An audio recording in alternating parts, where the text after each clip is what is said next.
से पड़ी गेलै रुका मिनना जरिया हो लाल एक हाथ रुका मीन जोटा पकड़ली से दोसर हथवा नो चलीटी कुलिया हो लाल से दोसर हथवा नो चलीटी कुलिया हो लाल कानते खींचते तुलसी घरवाला उठाली से बैठी गेली दुगारे जा माई हो लाल से बैठी गेली दुगारे जा माई हो लाल बसुली बजैते अइलन कृष्ण कन्हैया से काहे तुलसी बैठल मनमा मारी हो लाल से काहे तुलसी बैठल मनमा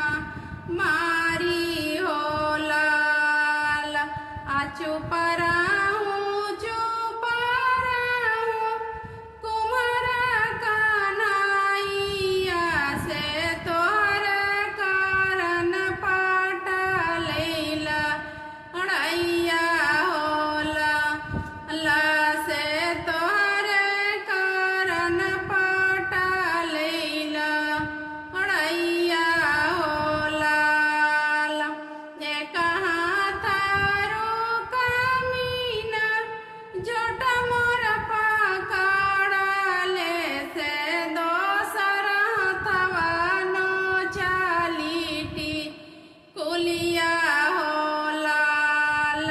से दोसर हथवा नो चलीटी कुलिया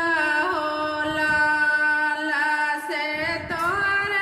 कारण पाट लैला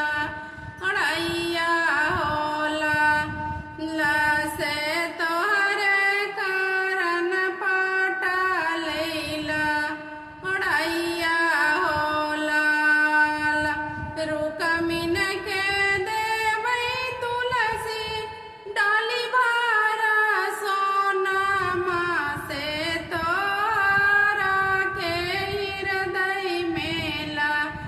गईबै हो लाल से तोहरा के नैना में बसैबै हो लाल फिर तो